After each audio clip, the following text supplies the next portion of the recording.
Bismillahirrahmanirrahim. Assalamualaikum warahmatullahi wabarakatuh. Bismillah, alhamdulillah. Teman-teman, minggu ini kita akan coba masuk pada satu materi tentang hubungan antara agama dan budaya. Jika minggu kemarin kita sudah membahas tentang definisi apa itu agama, lalu apa itu budaya, maka minggu ini kita coba menjelaskan tentang hubungan antara agama dan budaya. Capaian pembelajaran kita sekurang-kurangnya Anda dapat memahami hubungan antara agama dan budaya. Yang kedua, Anda dapat memahami hubungan Islam dan budaya lokal. Baik, manusia itu diberi potensi akal, dan peran akal dalam diri manusia itu sangat penting, karena akal memandu manusia untuk mengetahui hal-hal yang samar-samar, hal-hal yang belum dia ketahui, dan menyelesaikan persoalan-persoalan yang menimpa manusia. Ketika manusia diliputi kebingungan dalam menghadapi kehidupan, maka akal sangat berperan dalam memandu untuk menyelesaikan masalah-masalah tersebut. Nah, melalui akal ini, manusia menemukan 3 jenis kebenaran. Yang pertama adalah mitos, yang kedua adalah filsafat, dan yang ketiga adalah ilmu pengetahuan. Mitos adalah pengetahuan sederhana yang menyandarkan pada keyakinan, bukan pada pengalaman yang nyata atau empirik. Mitos lahir karena potensi rasa yang dimiliki oleh manusia. Selain akal, manusia juga diberi potensi rasa. Dia merasakan sesuatu, dia mengalami sesuatu, dan dari pengalaman itu dia rasakan sesuatu. Nah, potensi ini yang kemudian bisa melahirkan apa yang disebut dengan mitos. Karena mitos itu sandarannya pada keyakinan, bukan pada pengalaman yang empirik. Mitos itu tidak butuh bukti, tetapi dia hanya butuh keyakinan dari rasa yang dia miliki.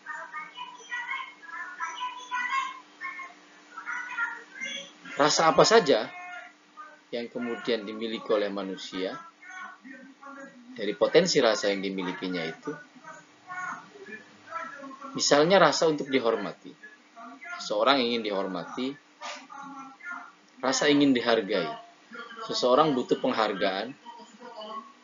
Kalau dicueki dia marah, kalau tidak disanjung dia kecewa. Lalu rasa untuk disenangi, dia tidak suka dibenci, dia butuh untuk dikasihi. Nah, perilaku-perilaku ini semuanya bersumber atau berasal dari jiwa manusia. Rasa itu lahirnya dari jiwa manusia. Kalau akal itu adalah menghasilkan pengetahuan, sementara jiwa itu menghasilkan rasa. Rentetan-rentetan perilaku tersebut ingin perilaku-perilaku yang lahir dari rasa, jadi ingin dihormati, lalu kemudian orang menciptakan satu perilaku menghormati orang lain. Orang belajar untuk sedikit melakukan kesalahan. Orang belajar untuk berusaha menjadi yang sempurna melalui perilaku-perilaku kehidupan. Nah, rentetan dari perilaku-perilaku yang dilakukan tersebut kemudian menjadi kesepakatan bersama di dalam masyarakat. Masyarakat menyepakati, lalu setelah kesepakatan itu dibuat, kesepakatan itu dianggap sebagai aturan bersama, maka dia dilaksanakan dan dilakukan secara berulang-ulang. Nah, ketika perilaku yang disepakati oleh masyarakat yang kemudian dilakukan secara berulang-ulang oleh anggota masyarakat, maka perilaku tersebut disebut sebagai budaya. Lalu apa yang disebut dengan filsafat? Salah satu bentuk kebenaran yang dihasilkan oleh akal yang kedua adalah filsafat. Filsafat itu merupakan proses berpengetahuan manusia melalui cara yang logis dan sistematis. Jadi kalau mitos tadi tidak harus logis, tapi diyakini, akal menerima keyakinan itu tanpa membutuhkan bukti. Sementara filsafat ini proses akal untuk mendapatkan pengetahuan, tetapi ditempuh dengan cara yang logis. Logis itu artinya punya kesesuaian, punya tingkat kebenaran yang disepakati oleh akal manusia itu sendiri, dan tentu saja oleh manusia-manusia yang lain. Lalu sistematis. Jadi selain cara berpikirnya yang logis, menggunakan akal dengan prinsip kebenaran, juga sistematis. Langkah-langkahnya itu disusun berdasarkan tahapan-tahapan yang disepakati dan diakui secara akal. Nah, bagi manusia yang berpikir secara filsafat maksud saya, maka dia disebut sebagai filosof.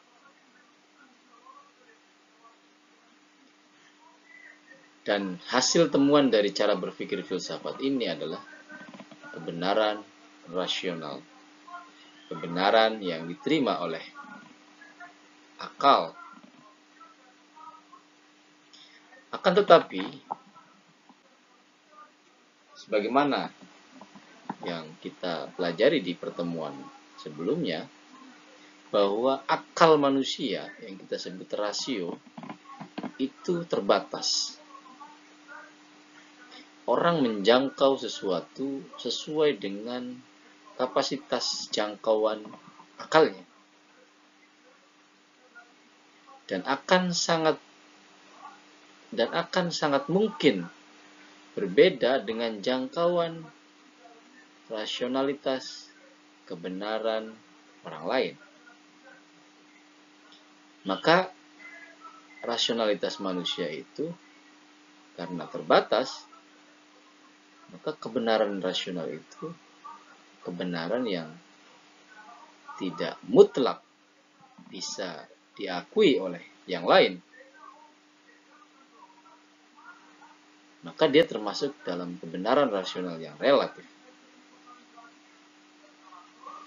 Nah, Karena kebenaran rasio manusia itu relatif, maka seringkali manusia mengalami ketidakpuasan. Kita bisa ambil contoh misalnya,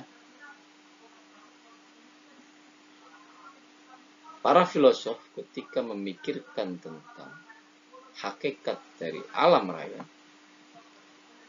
kemudian mereka menemukan satu jawaban yang mungkin jawabannya itu tidak lebih hebat daripada pertanyaannya. Misalnya ada yang menyebutkan bahwa unsur utama dari alam raya itu adalah air misalnya. Kenapa dia menyebut air? Karena dari hasil pengalamannya, dia melakukan perjalanan melalui kapal, menyusuri samudra.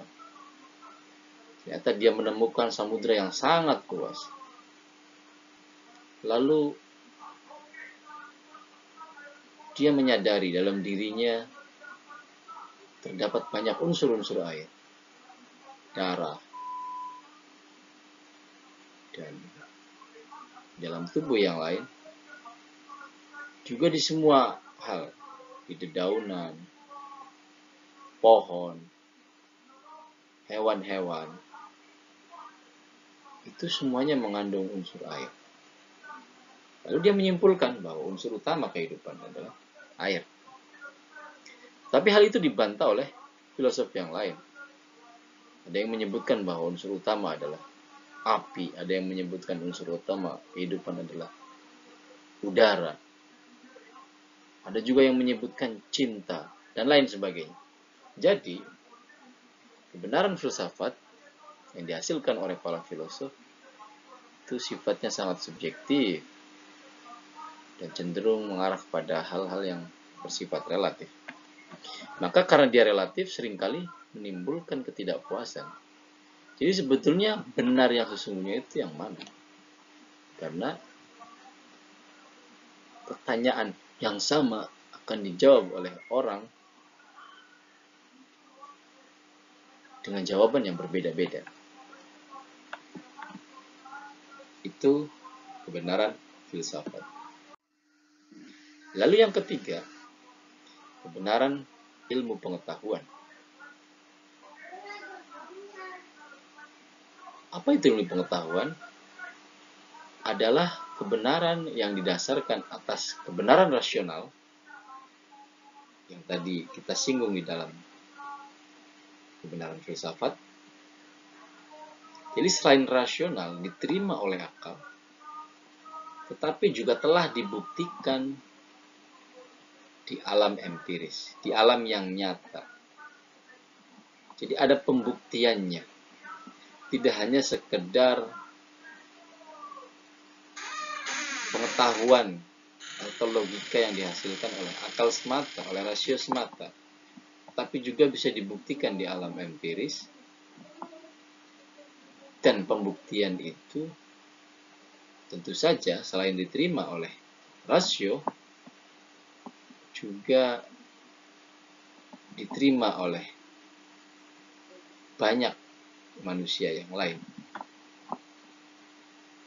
Jadi tingkat kebenaran dari ilmu pengetahuan ini jauh lebih tinggi dibandingkan dengan filsafat. Meskipun ilmu pengetahuan tentu saja lahir dari rahim filsafat.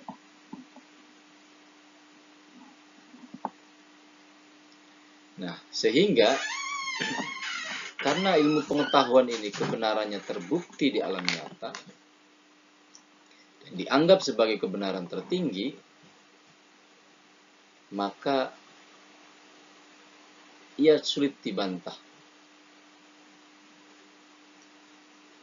Dia tidak masuk pada ranah relativitas yang kebenarannya itu masih sangat subjektif. Tapi karena dia melalui pembuktian empirik, karena dia dibuktikan melalui uji coba yang nampak, yang terlihat, maka kebenarannya sulit dibantah. Meskipun begitu, kebenaran realitas, kebenaran ilmu pengetahuan maksud saya, itu tetap saja memiliki celah-celah atau kekosongan-kekosongan. Jadi meskipun ilmu pengetahuan itu dianggap kebenaran yang memiliki tingkatan tertinggi, tapi tetap saja ada celah-celah di dalam ilmu pengetahuan yang bisa kita ragukan tingkat kebenarannya. Meskipun itu sangat sedikit jika dibandingkan dengan dua kebenaran sebelumnya. Baik, alam mitos yang tadi kita gambarkan bahwa disandarkan pada keyakinan, tidak pada pembuktian, itu sangat sulit disatukan dengan alam realitas. Jadi mitos itu berlawanan atau tidak bisa disatukan dengan realitas. Mitos dan realitas keduanya diyakini adanya. Jadi pengetahuan atau kebenaran mitos itu diyakini, lalu kebenaran ilmu pengetahuan itu juga diyakini. Realitas itu juga jelas kalau realitas karena dia bisa diindra, itu diyakini adanya. Mitos sendiri muncul berdasarkan pengalaman batin karena sangat subjektif. Dia bisa dirasakan meskipun tidak mudah untuk dibuktikan, tapi karena dirasakan maka ya sesungguhnya ada. Jadi pengalaman tersebut atau kebenaran keyakinan dari mitos tersebut ada dan diyakini keberadaannya.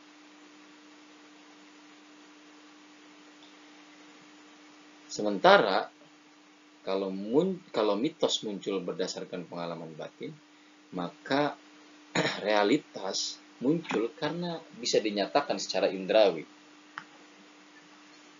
bisa dibuktikan secara indrawi. Dia empirik.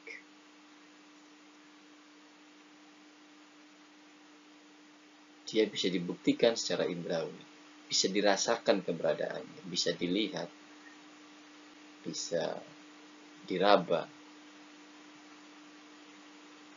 atau paling tidak bisa didengar. Itu realitas. Nah, ada rasio manusia yang coba kita kembalikan kepada 3 kebenaran di atas. Rasio yang condong pada mitos karena meyakini tanpa butuh pembuktian, ini melahirkan sistem kepercayaan dan agama. Jadi, agama itu adalah rasio manusia yang condong pada kebenaran terhadap sebuah keyakinan. Sementara rasio yang condong pada realitas itu melahirkan ilmu pengetahuan. Jadi rasionya itu didasarkan pada objek. Benar tidaknya itu didasarkan pada objek. Sementara kalau mitos itu didasarkan pada subjektivitas pribadi, keyakinan tanpa perlu bukti, tanpa harus logis, tanpa membutuhkan rasio. Sementara rasio yang mampu mandiri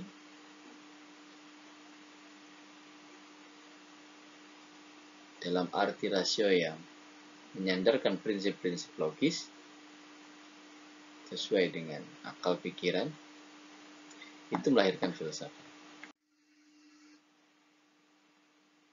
Nah, bagaimana keyakinan beragam? Kebenaran ilmiah yang dianggap kebenaran mutlak tidak selalu memenuhi kebutuhan manusia. Jadi, yang tadi saya sebutkan tentang kebenaran ilmiah atau ilmu pengetahuan, ini meskipun dianggap mutlak benarnya, itu tidak selalu memenuhi kebutuhan manusia. Misalnya, kebenaran tentang hukum fisika, mengetahui berat jenis benda. Orang meyakini bahwa pengetahuan tentang berat jenis tersebut ada dalam ilmu fisika. Tetapi manusia kadang masih memerlukan keyakinan tentang dari mana benda itu berasal.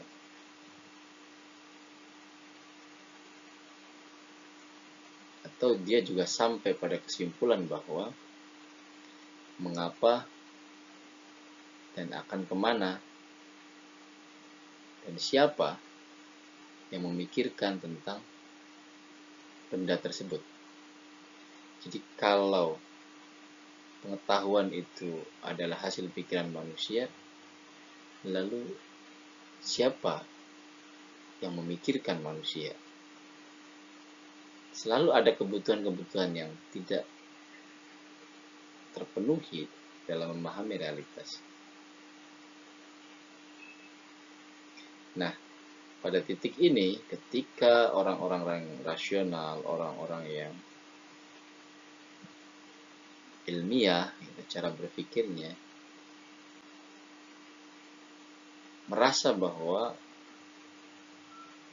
pengetahuan ilmiah, pengetahuan rasional, ini memiliki keterbatasan, dan mereka membutuhkan sesuatu yang lebih meyakinkan diri. Dalam hal ini, Tuhan hadir, Tuhan dibutuhkan untuk menjawab persoalan-persoalan yang cenderung sulit dipecahkan oleh manusia melalui rasionya, melalui pengetahuan ilmiahnya. Nah, pada titik ini manusia cenderung untuk menjadi seorang yang beragama, karena dia meyakini bahwa segala sesuatu itu hakikatnya adalah berada dalam genggaman Tuhan. Dan keyakinan terhadap Tuhan ini bukan wilayah ilmiah. Keyakinan seseorang terhadap Tuhan ini bukan wilayah ilmiah. Karena wilayah ilmiah itu adalah keyakinan pada kebenaran yang empirik. Kebenaran yang ilmiah yang dibuktikan secara empirik. Jadi orang beragama itu tidak ilmiah. Tetapi apakah hal itu empirik? Apakah keyakinan itu bisa dibuktikan? Nah, jadi keyakinan terhadap Tuhan itu meskipun dia bukan wilayah ilmiah, tapi kenyataan bahwa setiap manusia memiliki keyakinan akan Tuhannya, itu menjadi bukti yang ilmiah. Jadi keyakinan itu ada, dan keyakinan itu bisa dibuktikan. Dari mana cara pembuktiannya? Dari perilaku dia. Bagaimana cara mengukurnya? Paling tidak orang akan dipandu perilakunya itu dengan apa yang ia yakini, dengan apa yang dia pikirkan, dengan apa yang dia yakini sebagai sebuah agama. Jadi keyakinan itu nyata adanya, dan karena dia nyata, itu ilmiah. Bukan keyakinan dia terhadap Tuhan yang kemudian tidak bisa dibuktikan itu, karena itu bukan wilayah ilmiah, itu wilayah agama. Tapi bahwa keyakinan terhadap Tuhan itu dalam diri manusia ada, itu memang ada, dan itu bisa menjadi bukti ilmiah. Karena keyakinan merupakan satu bentuk hasil berpikir yang bertumpu pada pengalaman. Jadi keyakinan terhadap agama itu tidak hanya didapatkan dari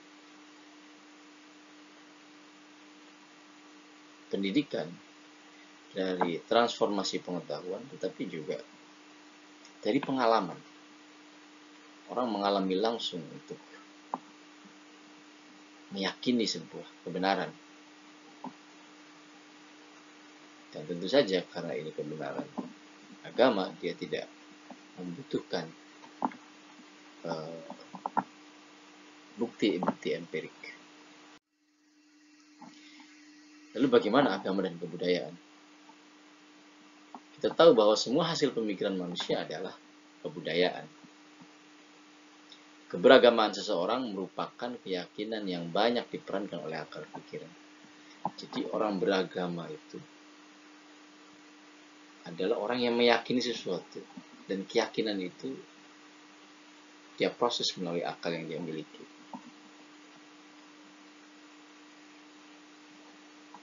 Nah, semua hasil pemikiran, semua hasil proses yang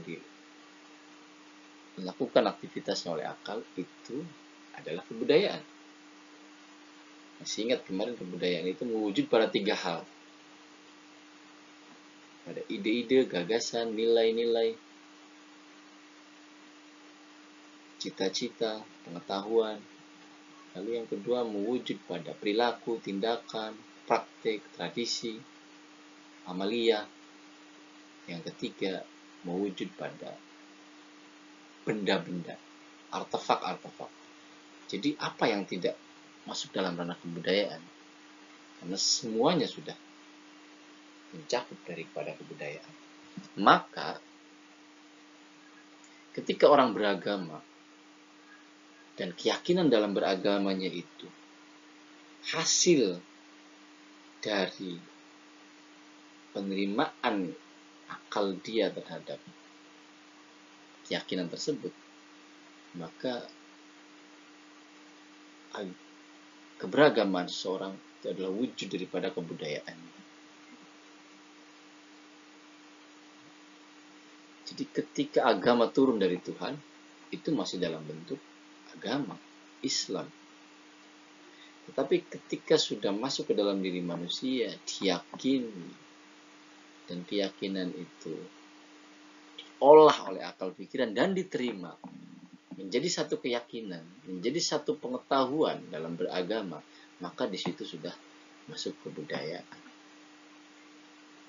Maka itu sudah termasuk menjadi produk kebudayaan. Sehingga memahami keberagamaan seseorang itu tidak dapat dipisahkan dari aspek kebudayaan. Karena orang akan beragama itu sesuai dengan fitrahnya untuk mencari kenyamanan, dan kenyamanan itu adalah salah satu prinsip daripada kebudayaan. Nah, praktek beragama ditentukan dari proses belajar. Jadi orang beragama itu ditentukan dari proses belajar. Melalui akal pikirannya dia belajar, lahirlah praktek-praktek beragama. Dan lingkungan mempengaruhi wujud daripada praktik atau ritual tersebut. Kalau Anda pernah dengar kalimat nyadran, kedua-duanya punya maksud yang sama sebagai bentuk pendekatan manusia dan masyarakat terhadap Tuhan melalui penghormatan terhadap alam sekitarnya. Tetapi nyadran di daerah pantai dengan nyadran, tradisi nyadran di daerah pedalaman seperti di Kediri dan sekitarnya itu berbeda. Kalau nyadran di sekitar pantai maka itu berbentuk pesta laut. Sementara kalau nyadran di pedalaman itu bisa pagelaran-pagelaran yang tidak harus menghanyutkan kepala kerbau ke laut karena memang lingkungannya jauh dari laut. Mungkin mereka membawa hasil panen makanan dikumpulkan menjadi satu lalu dimakan bersama. Nah, jadi praktek beragama dan praktek-praktek keyakinan yang lain itu sangat dipengaruhi coraknya karena lingkungannya. Sehingga dalam hal ini agama dan kebudayaan memiliki hubungan sebab akibat secara timbal balik dan saling mempengaruhi. Jadi agama menyebabkan lahirnya kebudayaan dan kebudayaan memperhalus cara orang, bernyaman cara orang dalam beragama. Ada hubungan resiprokal, hubungan timbal balik. Nah, jika kita gambarkan, agama punya nilai-nilai di satu sisi, sementara budaya juga punya nilai-nilai, punya praktik-praktik. Maka praktik-praktik agama dan praktik-praktik kebudayaan bertemu dalam praktik simbol. Di agama punya praktik-praktik dan simbol-simbol. Kebudayaan juga punya praktik-praktik dan simbol-simbol. Ketika orang menjalankan perintah agama, maka dia butuh praktik dari perintah tersebut. Di dalam praktik itu lahir simbol atau memunculkan simbol pun juga dalam kebudayaan. Jadi praktik simbol ini adalah sesuatu yang nampak yang bisa diamati oleh manusia dari keyakinannya terhadap nilai-nilai agama dan nilai-nilai kebudayaan. Lalu bagaimana hubungan Islam dan budaya lokal? Manusia yang beragama Islam tentu dia harus beriman. Dia harus meyakini dulu. Iman itu adalah fondasi bagi umat Islam. Keyakinan terhadap Tuhan, terhadap Allah sebagai zat yang menguasai bumi, itu adalah fondasi. Nah, meskipun iman ini adalah keyakinan, tetapi pemahaman terhadap iman tersebut itu melalui sarana akal pikiran. Akal adalah dasar kebudayaan. Ya, kita tahu bahwa kebudayaan itu adalah proses dari akal. Sementara iman lahir dan dikuatkan itu melalui akal pikiran. Orang tidak hanya sekedar yakin melalui jiwa saja, tapi melalui hati saja, tapi dia butuh akal pikiran yang semakin menguatkan, digunakan untuk semakin menguatkan. Lalu di sisi yang lain, akal cara berpikirnya dibentuk oleh lingkungan. Jadi cara berpikir akal itu akan dibentuk oleh lingkungannya. Jadi lingkungan itu menentukan bagaimana akal itu berpikir. Nah, Karena lingkungan itu membentuk cara berpikir akal, dan akal itu digunakan untuk menguatkan iman, maka antara lingkungan, lokalitas,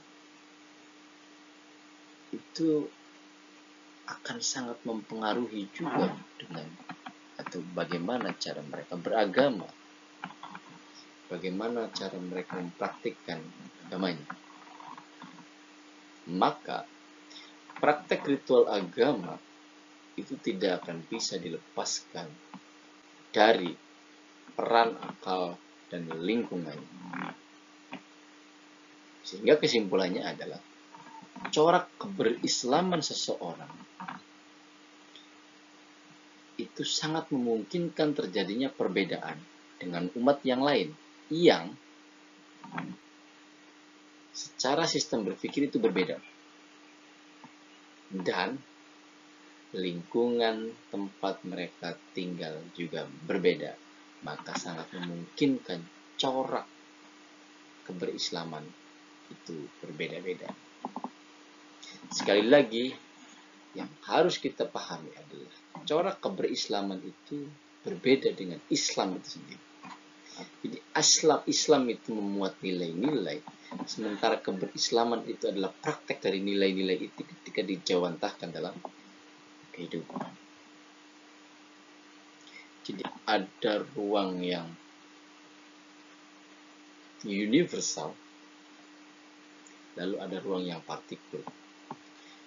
Ada ruang yang memuat nilai-nilai, lalu ada ruang mengaktualisasikan nilai ini.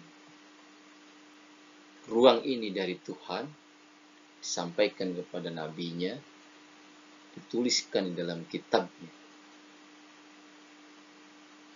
Di sini ruangnya. Tetapi ketika sudah diproses oleh manusia, dipahami dari kitab itu, dipahami oleh manusia, bahkan dipraktikkan oleh manusia, maka di sini sudah masuk pada keberislaman, keberagamaan. Kalau sudah masuk pada manusia, dia tidak akan bisa menghindari sistem berpikir yang sudah dia miliki dan lingkungan di mana dia tinggal. Karena manusia tinggal dan tersebar di berbagai wilayah, maka corak-corak itu menjadikan corak-corak beragama, corak-corak Kristen itu menjadikan lebih berwarna dan lebih kaya. Saya kira itu teman-teman yang bisa saya sampaikan, mudah-mudahan bisa dipahami. Mohon maaf apabila ada salah-salah kata. Kita akhiri saja pertemuan kali ini dengan membaca hamdalah. Alhamdulillahirabbil alamin. Demikian, Allahul muwaffiq ila aqwamit thoriq. Assalamualaikum warahmatullahi wabarakatuh.